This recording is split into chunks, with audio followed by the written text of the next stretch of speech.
Of course एक बड़ा दिन है, आज़ादी का दिन है, और बड़े लोगों ने, जैसे हम सुनते भी हैं पढ़ते भी हैं, बड़ी कुर्बानियाँ दी हैं लोगों ने। और जब उस दौर की हम कहानियाँ पढ़ते हैं, उस दौर के वाक़यात पढ़ते हैं और आज के दौर को देखते हैं, यकीन नहीं आता कि ये जिस मकसद के लिए मुल्क बनाया गया था और हमारे हुक्मरानों ने जिसका इसका हशर नशर है, इसका हमने कर दिया है 75 साल बाद। तो उस पे अब ये क्या बंदा उस पे बैठ के बात करे कि कहाँ कहाँ पे हम लेट डाउन हुए हैं, कहाँ कहाँ पे जो वादे थे, जो वईद थे, जो रूलिंग लीड थी जिसने आके इस मुल्क की सोशो इकनॉमिक या नई चीज़ों को चेंज करना था, तो बड़ा आपको गैप लगता है 47 की कमिटमेंट्स में और आज की कमिटमेंट्स में। तो देयर आर ह्यूज डिफरेंस। ये अलहदा चीज़ है कि हम हर वक्त क्योंकि चीज़ों को नेगेटिविटी ढूंढते रहते हैं, हमारा काम है कि नेगेटिव चीज़ें ढूंढते हैं। अदरवाइज इंफ्रास्ट्रक्चर वाइज अगर देखें, इन तमाम तर बुरे हालात के बावजूद कि मुल्क में 4 मार्शल रहे, फिर सियासतदान बहुत सारे कत्ल हुए, कुछ कुछ जलावतनी में गए, कैदें हुई बहुत। अभी भी एक सिटिंग प्राइम मिनिस्टर जो है वो इस वक्त वो जेल में है, कैद में सेंटेंस हुई है। इनके तमाम के बावजूद there is a bad history, bad एक गवर्नेंस, मतलब बहुत सारी बैड चीज़ें हुई हैं। लेकिन फिर भी इंफ्रास्ट्रक्चर वाइज अगर आप देखें 47 में या आज में, जो लाइफ जो है वो लोगों को क्योंकि एहसास नहीं होता, हम लम्हे मौजूद में जहाँ पे रह रहे होते हैं हमें वो कंफर्ट फील नहीं होते।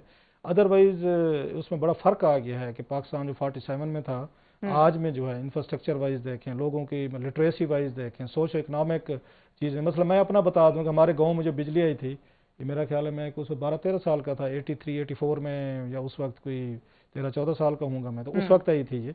उससे आप अंदाज़ा कर लें कि मैं खुद ये दिए पे पढ़ा हुआ हूँ, मैं ये लालटेन पे, ये इस पे, वो कहते हैं ना कि उसमें उस वक्त नहीं होते थे हमारे अपने, मतलब मेरे पेरेंट्स जो हैं पढ़े लिखे नहीं थे, दे वर नॉट लिटरेट। हम पहली नस्ल हैं जो पढ़े हैं, अब हमारी नस्ल आगे की है। सो अगर इस तरीके से देखें मेरे दादा या फैमिली, जो मैं सिर्फ अपने गांव की बात कर रहा हूँ, और मोस्टली ऑलमोस्ट सब इसकी एक ही सूरत हाल होगी कि वो पढ़े लिखे नहीं थे। We are the first generation जिनको उन्होंने पेरेंट्स हमारे ने पढ़ाया।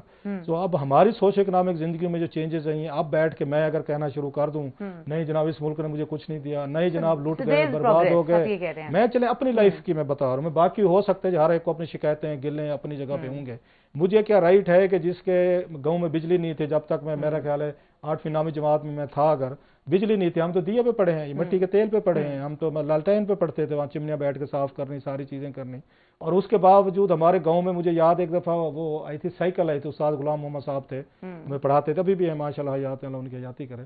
तो वो एक दफ़ा साइकिल नई लेकर आए थे, मुझे उससे वाक़या याद आ गया, आपने ना बताएं, ये 84 या 85 की बात है समथिंग। पूरा गाँव साइकिल देखने गया था कि साइकिल नई साइकिल आई है, यकीन करें। कुछ अरसे बाद मोटरसाइकिल आ गई थी, वो उसके हमारे वहाँ पे यासीन साहब है, वो लेके आए। उसकी जो पेट्रोल की खुशबू होती थी, आजकल तो पेट्रोल बड़ा मिक्स मिलता है, उस वक्त उसकी पेट्रोल की खुशबू बड़ी खालिस, एक अजीब सी इंटॉक्सिकेशन, आपको ना ड्रग टाइप फील होती थी। तो स्टार्ट करते थे बच्चे उसके पीछे खड़े होकर ना, वो जो धुआं होता था उसको फील करने की कोशिश करते थे। और कुछ अरसे बाद एक वहाँ पे अगर उसमें मिलादी साहब थे, वो ट्रैक्टर एक लेकर आए थे, वर्ल्ड वार सेकंड 2 का हम कहते थे, जंग अजीम दोम का।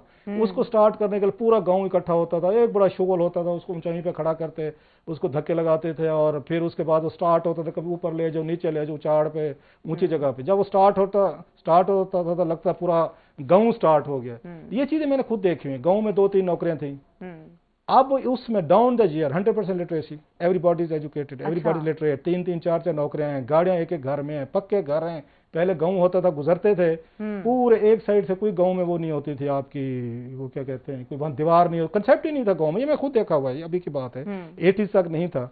फिर पक्के घर बन गए, हवेलियां बन गई, सब कुछ आ गया, वो बिजली आ गई, गैस आ गई, वहाँ स्कूल्स आ गए, रोड्स आ गए, लाइट्स आ गई। अब मैं जाऊं तो सारे रोते हैं, यार यार हालात बड़े बुरे हैं, हालात बड़े खराब। मुझे क्या कहना, उनको क्या जवाब देना चाहिए? आई समटाइम वंडर। मैं उस क्राउड में शामिल था जो उस्ताद गुलाम मोहम्मद साहब का साइकिल देखने के लिए उनके घर पे हम इकट्ठे थे सारे, कि नई साइकिल आई है। आज हर एक के पास गाड़ियां हैं, और जाऊं तो रोते हुए मिलेंगे आपको। ये चीजें मैंने खुद देखी हुई हैं। आप बहुत रिलेटेबल बात कर रहे हैं, बल्कि ऑफ लेट एक डिस्कशन हो रहा था जिसमें बात यही हो रही थी कि पाकिस्तान में अब कुछ नहीं रह गया, आप यहाँ से चले जाना चाहिए। डिस्कशन आपको पता है आजकल काफी मुझे क्या, बस आपस की बात है, मैं अपनी आपको मैंने बता रहा हूँ, मुझे चले जाना चाहिए यहाँ सपोजली, जो मैं देख के आ रहा हूँ। डेफिनेटली नहीं। और ऐसे ये नहीं आप, अच्छा मुल्क मुश्किल में हो तो फिर आप छोड़ देना। मतलब मेरा घर अगर ट्रबल में है, मेरी फैमिली ट्रबल में है, तो मैं उसे छोड़ के भाग जाऊँ। मतलब that's the lesson we are giving it to you.